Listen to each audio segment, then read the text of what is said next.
시간 주님 앞에 예배를 드리면서 먼저 우리 가슴에 손을 얹고 하나님 앞에 한번 고백하도록 하겠습니다. 하나님은 나를 사랑하십니다. 하나님은 나를 치유하십니다. 하나님은 나를 축복하십니다. 아멘. 지금도 나를 축복하시고 치유하시는 주님이 함께 계십니다.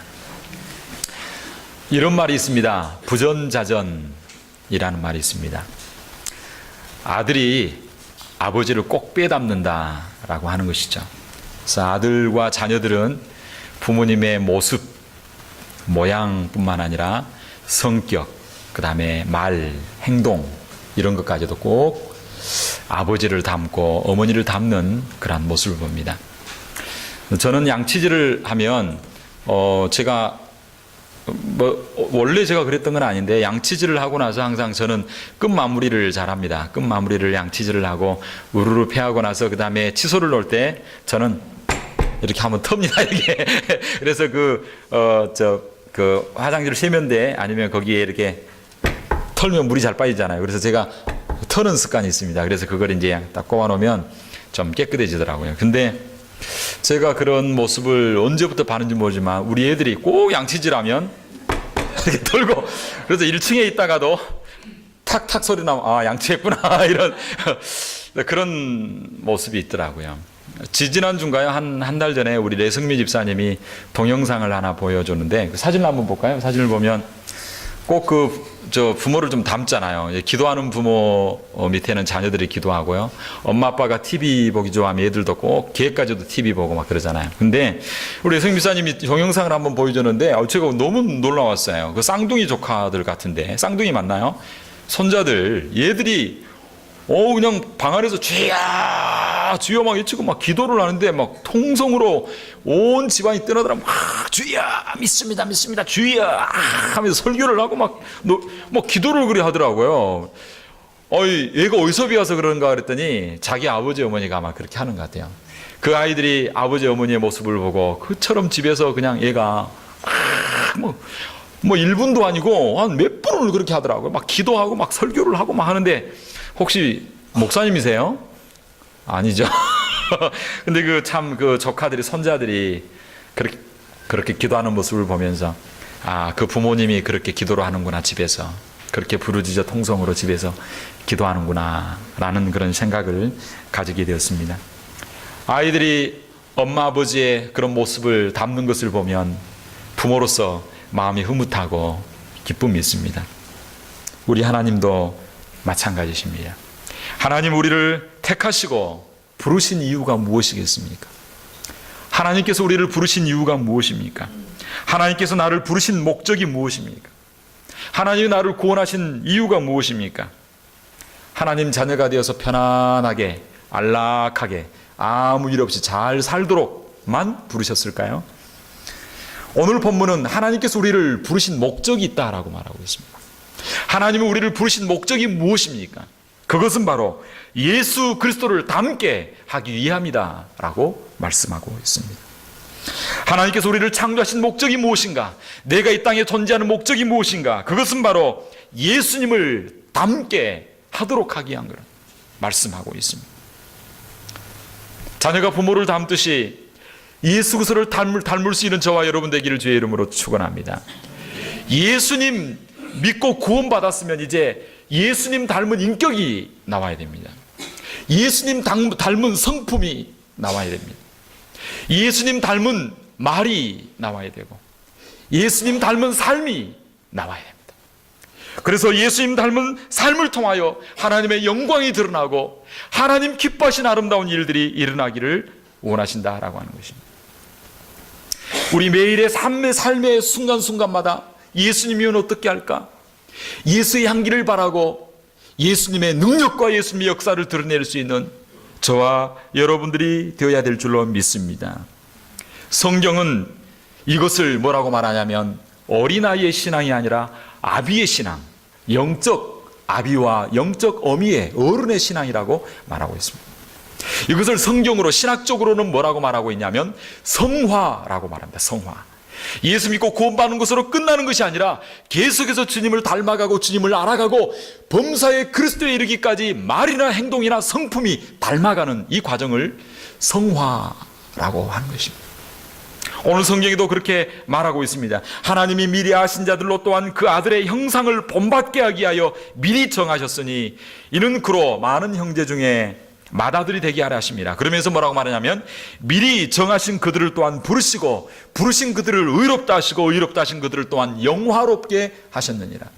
하나님 우리를 택정하시고 하나님께서 우리를 예정하시고 우리를 작정하시고 사랑하시고 태어나기 전부터 우리가 예수님을 알기 전부터 작정하시고 우리를 사랑하시고 예정하신 이유가 무엇인가? 그것은 바로 예수 그리스도를 닮아가도록 그 형상을 본받도록 하기 위함이다라고 말하고 있습니다. 미리 정하신 그들을 부르시고 부르시는 그들을 의롭다 하시고 영화롭게 하셨는데 영화롭다라고 하는 말은 영화롭다고 하는 말은 무슨 말입니까? 우리의 모든 삶의 현장 가운데서 주님은 닮은 완전하게 주님을 닮은 그 모습까지 나아간다라고 말씀하고 있습니다. 사랑하는 성도 여러분, 주님으로 온전히 닮아갈 수 있는 저와 여러분 되기를 주의 이름으로 축원합니다. 그런데 오랫동안 신앙생활 하는데도 신앙생활 한 지 10년이 지나고 20년이 지나고 30년이 지나고 50년이 지났는데 성장하지 못한 성도님이 계십니다. 주님을 닮아가지 못하고 여전히 옛 습관과 옛 성격과 옛 삶의 모습을 그대로 가지고 있는 사람들이 많습니다. 그래서 주위에 믿지 않은 사람들이 이야기합니다. 아우, 저 집은 교회를 다닌다고 하는데 왜 저렇게 성격이 그런지 모르겠어. 저 사람 예수 믿는다고 하는데 전혀 변화되지 않았어. 믿지 않는 사람들이 그렇게 이야기를 하는 거예요. 손가락질하고. 교회는 열심히 다니는데 옛날 저희 시골에 보면 새벽기도 갔다 오면서 나무집 호박 따가지고 호박국 끓여. 아니 새벽기도 가가지고 왜 나무집 꼬치를 따오고 가지를 따오냐는 거죠. 이건 안 된다는 거죠. 예수 믿고 나서도 여전히 교회만 다니지 변화가 되지 않는 거예요. 그래서 제가 제 고향에 있는 어떤 어른에게 전도하려고 그렇게 복음을 전하려고 열심히 했는데 그분이 늘 하는 말이 왜 새벽기도 갔다 오면서 호박 따가면 되냐고. 그걸 너무 많이 봤다는 거예요. 이웃집 그리고 호박국 자기 집 호박이 없는데 호박국 그걸 본 거예요. 너 안 봐도 다 보잖아요. 그게 왜 신앙생활 하는데 신앙이 자라지 못하고 그리스도를 닮지 못하고 왜 예수님 믿는 처음 그 10년 20년 30년 전 그 어린아이 모습 그대로 있는가? 왜 변화되지 못하는가? 그건 오해가 있기 때문에. 그 첫 번째 오해는 뭐냐면 교회 다니면 저절로 신앙이 성장한 줄 알고 있습니다. 교회 나서 예배드리면 교회 나와서 교회만 다니면 저절로 시간이 가면 성장할 걸로 착각하고 있기 때문에. 신앙이라고 하는 것은요 시간이 간다고 해서 성장하는 것이 아닙니다. 봉사한다고 해서 성장하는 것이 아닙니다. 신앙의 성숙과 성장은 저절로 이루어지는 것이 아닙니다. 성경은 뭘 해야 된다라고 말하고 있냐면 신앙이 성장하고 닮아가려면 훈련을 받아야 된다라고 말하고 있습니다. 따라합시다. 훈련이 돼야 돼. 그래서 예수님께서 지상 사명을 하시면서 마지막 승천하면서 너희는 모든 족속으로 뭘 삼아라라고 말했습니까? 뭘 삼아라라고요? 제자를 삼아야 되는 거예요. 제자를 만들어야 되는 거예요. 예수 믿고 구원받고 거듭나는 것은 알 수 있어요. 거듭나고 난 이후에는 어떻게 해야 되는가? 훈련을 받아야 되는 거예요. 그래서 리로이 아임스 같은 위대한 그 목사님은 그렇게 이야기했습니다. 제자는 태어나는 것이 아니라 제자는 어떻게 된다고요? 만들어지는 것이다. 그래서 교회에서 하는 훈련에 참여해서 훈련을 받아야 됩니다. 훈련을 받지 않으면요 신앙의 한 당의 성숙이 되지 않습니다. 늘 어린아이의 초보 신앙 가운데서 어린아이와 같이 늘 젖이나 빨고 돌봄을 받고 그리고 어린아이와 같이 늘 투정하고 늘 다투고 이런 일이 있는 거예요. 어린아이의 특징이 뭐냐면요 잘 싸워요. 우리 집에도 애들이 어떨 때는 막 싸우고 그래. 근데요 얘가 대학생이 되면 그런데 우리 큰아이하고 막내아이하고는 절대로 안 싸웁니다. 왜냐하면 한 아이가 너무 커가지고 이게 싸움이 안 되는 거예요. 애가 막 싸움을 걸려고 그러도 이건 싸움이 안 되는 거예요. 여러분이 성장하게 되기를 주의 이름으로 축원합니다. 이 성장은 어떻게 되는가? 훈련으로 되는 거예요. 훈련. 무슨 훈련? 제자 훈련. 강한 훈련이 강한 군사를 만들어냅니다. 강한 훈련이 되면요, 한번 기회가 되면 그런 영화가 나왔다고 하는데 우리 성도님들 한번 보면 좋을 것 같아요. 명량이라 그런가요? 명량. 배 12척 가지고 적선 330척. 적선 그 120척 이상인데 330척을 이기는 게 어떻게 무장되어지고 훈련되어지면요, 그게 가능한 거예요. 강하게 훈련될 수 있게 되기를 주의 이름으로 축원합니다. 그래서 교회에서는 다양한 훈련의 프로그램을 제공할 겁니다. 제자 훈련을 하고 성경 공부를 하고, 그리고 교회에서 부흥회를 통하여 내년에는 우리 아주 그 한국에서 박효진 장로님이라고, 하나님이 고치지 못할 사람은 없다, 아주 훌륭한 분입니다. 그분을 우리 부흥회 강사로 지금 예정을 해놓고 기도하는 가운데 있습니다. 은혜 받으시기를 주의 이름으로 축원합니다.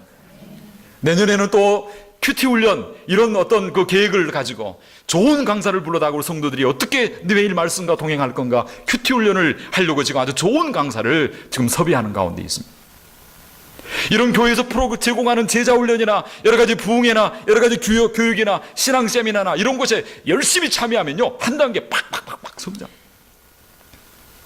성숙할 수 있게 되기를 주의 이름으로 축원합니다.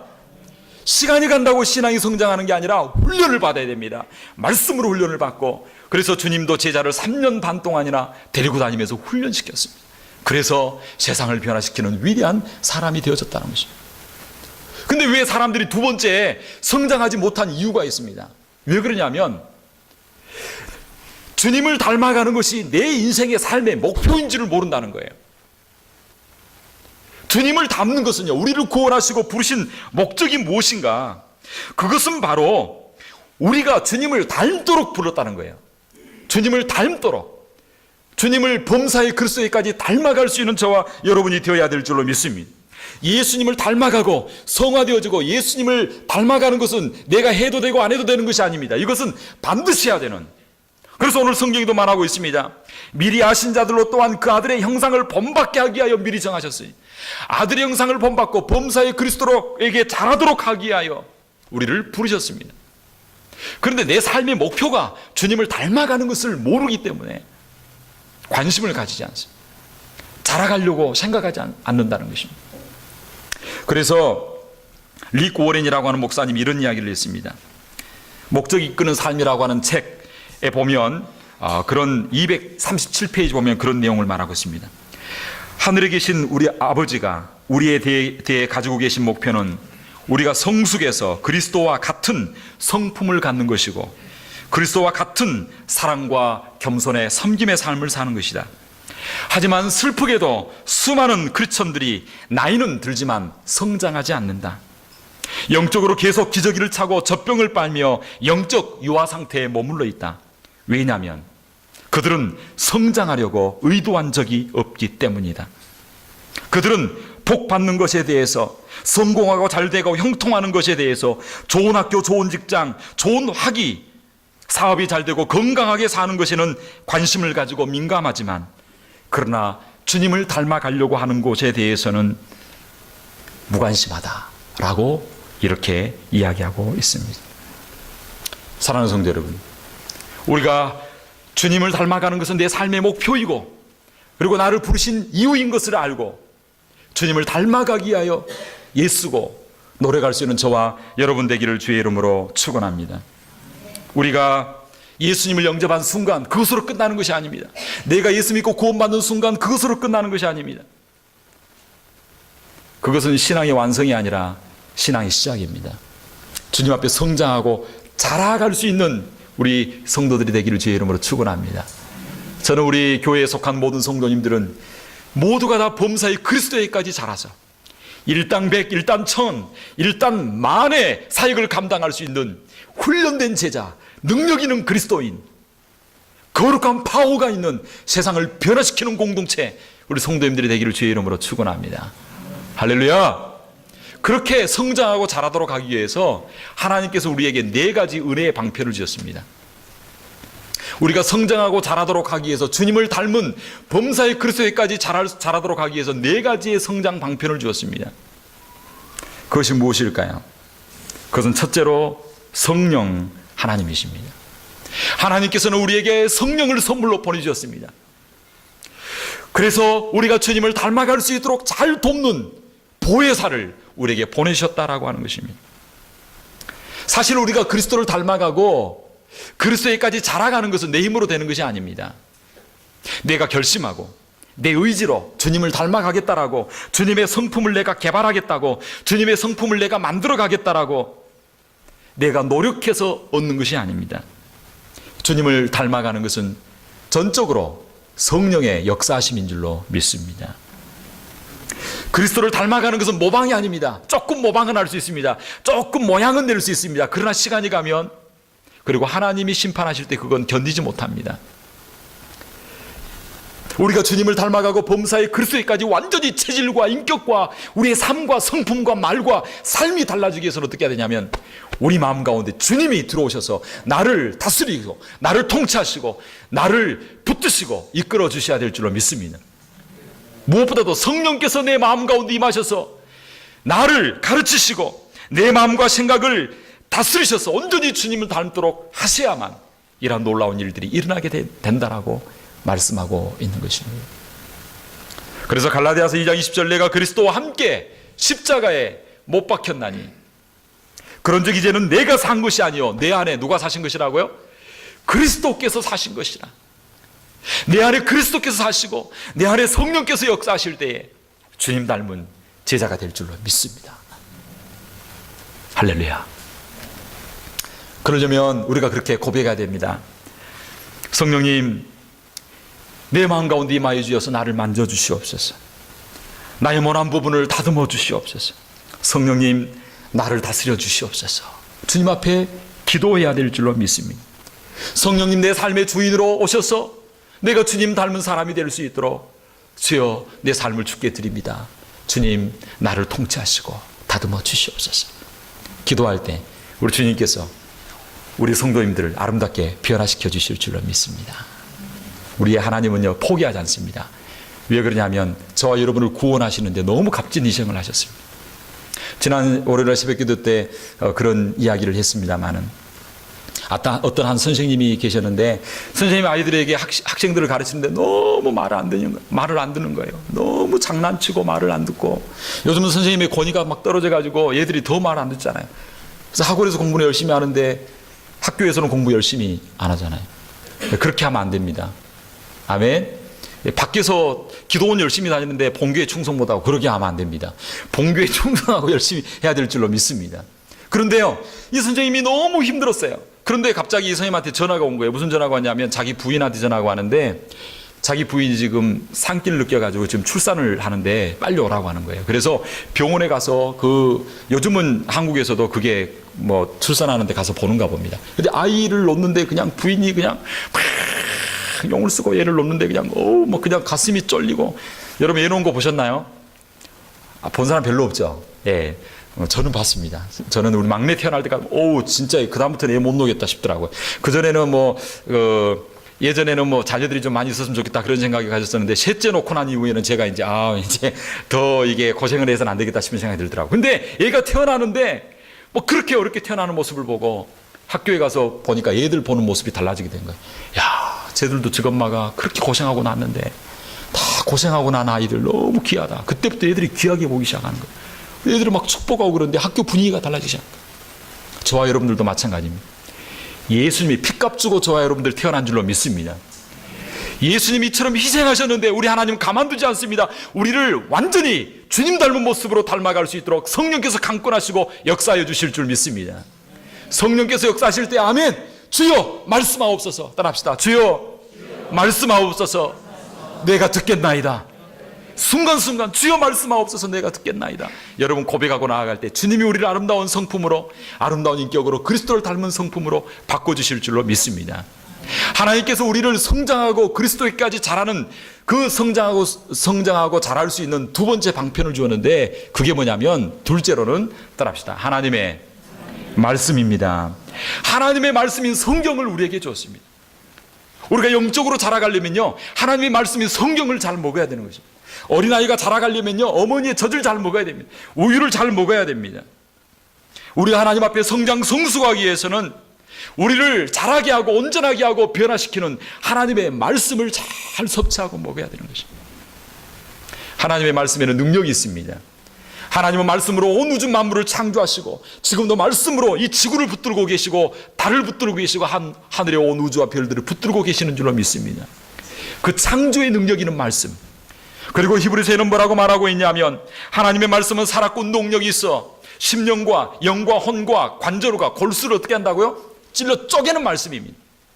이 하나님의 말씀이 임하면요 영혼이 쪼개지고 심령이 쪼개지고 육신의 문제가 쪼개지는 역사가 있게 될 줄로 믿습니다. 이 말씀을 품으면요 말씀이 나를 변화시킵니다. 그래서 빌리 그레함 목사님은 그렇게 말합니다. 이 세상에 살아가는 성도들의 99%의 문제는 삶에 당하는 모든 문제는 성경을 읽지 않기 때문이다. 하나님의 말씀이 성경을 읽으면요 99%의 문제는 해결된다는 거예요. 올바른 판단을 하게 된다는 거예요. 하나님의 말씀 우리 가운데 임하면 영과 혼과 심령과 관절과 골수를 찔러 쪼개고 우리의 상처를 치유하고 우리의 문제를 해결하는 그런 놀라운 역사가 말씀 가운데 있는 줄로 믿습니다. 그러므로 우리가 영적으로 성장하고 그리스도를 닮아가기 위해서는 하나님의 말씀을 사모하고 배고픈 자가 밥을 갈구하고 배고픈 아이가 엄마 젖을 그렇게 갈망하면서 우는 것처럼 하나님의 말씀을 사모하고 말씀을 읽고 말씀을 흡수하고 말씀을 가슴에 채우면 주님을 닮은 인격, 그리스도의 능력이 나타나는 그런 위대한 저와 여러분의 생애가 될 줄로 믿습니다. 우리가 지금 성경 읽기를 100독을 목표를 하고 나아가는 가운데 있습니다. 지금 17독에서 지금 이렇게 멈춰지고 있는데 계속 읽으시기를 주의 이름으로 축원합니다. 아멘. 계속해서 읽어서 올 한 해 성경 1독, 2독 이상 꼭 하겠다 목표를 하고 100독을 한번 마치고 난 이후에는 정말 하나님 앞에 영광 올려드릴 수 있는, 그래서 이 말씀이 나를 주장하고, 그래서 어떤 분은 그러더라고요. 내가 성경의 밑줄을 긋는 것이 아니라 성경이 내 삶의 밑줄을 긋었다. 여러분이 성경을 읽으면서 밑줄을 끄면요 하나님이 여러분의 이름 가운데 밑줄을 그어주시고 여러분의 인생을 바꿔주실 줄로 믿습니다. 할렐루야. 그래서 이 성경 공부와 그리고 이 말씀 읽는 훈련에 게을러서는 안 됩니다. 세 번째로 하나님께서 우리에게 주신 은혜의 방편이 있습니다. 주님을 닮아갈 수 있도록 우리에게 주신 은혜의 방편이 있는데 그게 뭐냐면, 따라합시다. 하나님께서 붙여주신 누구일까요? 따라합시다. 사람입니다. 사람. 우리가 주님을 닮은데 우리가 성경 읽고 기도하고 그리고 성령의 인도하심을 따라 살아가는 것도 꼭 필요합니다. 그러나 사실 성경 공부와 기도만으로 사람이 완전히 변화되지는 않습니다. 다른 말로 하면 사람이 잘 안 바뀐다는 거예요. 개인의 성숙과 그리스도에게로 자라가는 데는 개인적으로 추구하는 것이 아니라 혼자 광야에서 묵상한다고 성장하는 것이 아닙니다.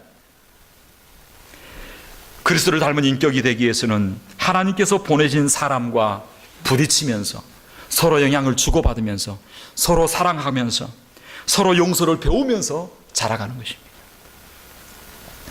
우리는 상처받지 않고는 결코 용서하는 법을 배울 수 없습니다. 우리는 결코 갈등하고 오해하는 것을 피하고 나서 화해하는 것을 배울 수 없습니다. 우리 주변에는 친한 사람도 있습니다. 그러나 또한 꺼리는 사람들도 우리 주위에 있습니다. 닮아가고 싶은 사람도 있습니다. 그러나 또한 우리를 낙심시키고 절망시키는 사람도 우리 주위에는 항상 있다라고 하는 것입니다. 그런 사람 우리 직장에도 있을 수 있고 우리 가족 중에서도 있을 수 있고 우리 형제자매일 수도 있고, 아니 가장 가까이에 있는 남편과 아내일 수도 있습니다. 그러나 우리가 분명히 깨달아야 합니다. 하나님은 그 사람을 나에게 보내셔서 그 사람을 나에게 붙이셔서 나를 훈련시키고 나를 연단시켜서 그리스도를 닮은 인격으로 만들어 간다라고 하는 것입니다. 하나님께서는 그 사람을 나에게 보내서 나의 모난 성품을 변화시키고 다듬어 가고 있다 하는 것입니다. 사랑하는 성도 여러분, 우리가 분명히 알아야 될 것은 예수 그리스도를 믿고 살아가는 저와 여러분들에게 모든 일은 하나도 우연히 일어난 것이 아니라 하나님의 주권 가운데 있다는 것입니다. 우리 성도님과 제가 만난 것 하나님의 주권 가운데 있는 줄로 믿습니다. 오늘 이 자리 바로 옆에 옆 성도를 나에게 보내주신 것은 하나님의 주권 가운데 보내주신 것입니다. 할렐루야. 그래서 마태복음 10장 29절에 보면 이렇게 말하고 있습니다. 참새 한 마리가 한 낫사리온에 팔리는 것이 아니냐. 그러나 너희 아버지께서 허락지 아니하시면 그 하나도, 저 날아다니는 참새 한 마리도 지금 몇 마리 날아다니는데 이 참새 한 마리도 땅에 떨어지지 아니한다. 누가 허락하지 않으면? 하나님이 허락하지 않으면. 하나님이 허락하지 않으면 이 사람이 나에게 오지 않는 것입니다. 이 사람이 나에게 있다는 것은 하나님께서 허락하신 거라는 것입니다. 다윗은 이 비밀을 알았습니다. 그래서 사울이 자기를 그토록 죽이려고 쫓아다녔어도 사울을 원망하지 않았습니다.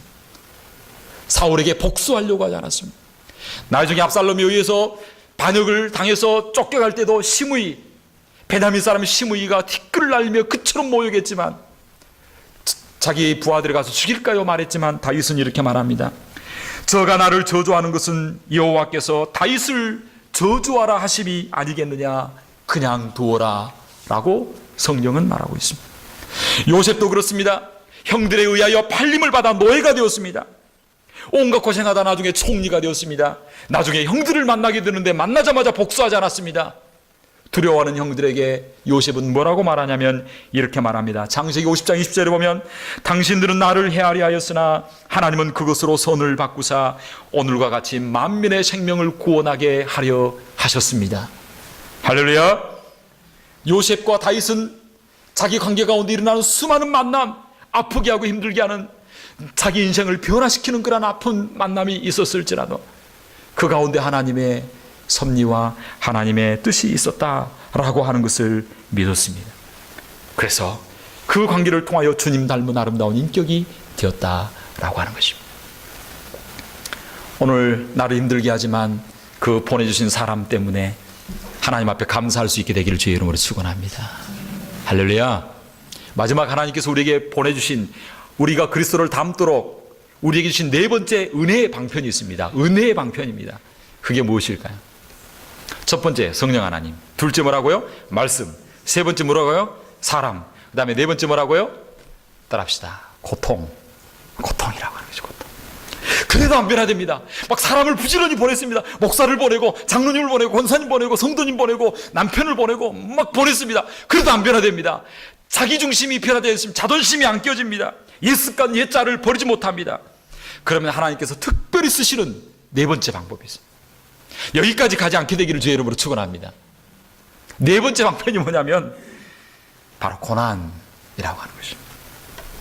고난은 여러 가지 방법으로 우리를 찾아옵니다. 어느 날 갑자기 질병으로 찾아오기도 하고, 잘 나가던 사업이 부도를 맞는 위기를 경험하기도 하고, 행복했던 가정에 갑자기 문제가 생기고, 자녀들이 사고를 치기도 합니다. 왜 우리에게 이런 일이 나겠습니까? 이러한 고난은 우리를 변화시키고 우리를 새롭게 하고자 하는 하나님의 사인일 수가 있습니다. 그래서 C.S. 루이스라고 하는 그 신학자는 그렇게 말했습니다. 고난은 우리를 향한 하나님의 확성기다라고 얘기했죠.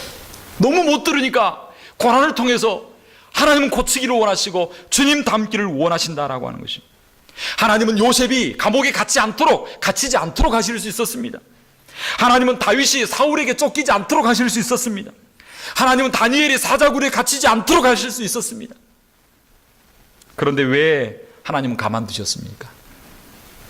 그것은 바로 하나님께서는 그 어려운 환경을 통해서 믿음의 사람들을 훈련시키기를 원했고, 주님을 닮아가는 성품으로 그리스도의 향기를 바르고 주님의 능력을 드러내는 사람이 되기를 원하셨다라고 하는 것입니다. 사랑하는 성도 여러분, 우리 삶의 문제는 그냥 문제가 아닙니다. 따라합시다. 우리의 문제는 그냥 문제가 아닙니다. 그냥이라는 말이 좀 그렇네요. 하여튼 우리 삶에 있는 모든 문제는 의미가 있다는 것입니다.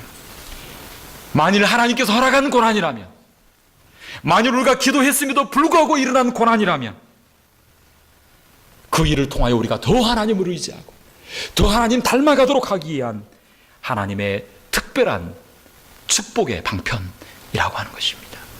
그래서 시편 119편 71절은 말하고 있습니다. 고난 당하는 것이 내게 유익이라, 이로 인하여 내가 율례를 배웠노라 라고 말씀하고 있습니다. 혹시 여러 가지 고난이 있습니까? 그렇다면 한번 생각해 보시기 바랍니다. 내가 지금 버려야 될 것이 무엇인가? 내가 지금 끊어야 될 줄이, 세상의 줄이 무엇인가? 혹시 내가 버려야 될 습관은 무엇인가? 혹시 내가 고쳐야 될 것은 무엇인가? 우리가 바뀔 것이 무엇인가를 생각해 보아야 합니다. 저와 여러분은 보석과 같은 인생입니다. 이외 예수 그리스도의 피값 주고 산받은 소중한 하나님의 존재들이기 때문입니다. 원석과 같은 보석들입니다. 하나님은 이 보석을 깎아서 아름다운 반지와 목걸이와 위대한 하나님의 사람들로 만들기를 원합니다. 그래서 변화되지 않으면 하나님께서는 고난이라고 하는 끌로 깎습니다. 역경이라고 하는 망치를 가지고 우리를 다듬어서 하나님 형상으로 만들어 가고 계십니다. 사랑하는 성도 여러분, 주님 닮은 제자들이 되기를 주의 이름으로 축원합니다. 그렇게 하려면 우리 자신을 성령님께 맡겨야 됩니다. 주의 말씀께 맡겨야 됩니다. 하나님 보내신 사람을 통해서, 고난이라고 하는 것을 통해서 그리스도 아름다운 형상을 아름답게 닮아갈 수 있는 저와 여러분 되기를 주의 이름으로 축원합니다. 그래서 우리의 삶을 통하여 세상을 변화시키는 그런 축복의 통로들이 되기를 주의 이름으로 축원합니다. 이 시간 한번 기도하겠습니다. 하나님, 저에게 성령님을 보내주심을 감사합니다. 저에게 말씀을 주심을 감사합니다. 저에게 사람들을 붙여주심을 감사합니다. 저에게 고난을 허락해 주심을 감사합니다. 이 고난을 통하여 더욱더 주님 닮고 그리스도의 향기를 바라는 종들이 그리스도의 영광을 드러내는 나의 삶이 되게 하여 주옵소서. 이 시간 나같이 합심하여 기도하기로 합니다. 기도하겠습니다.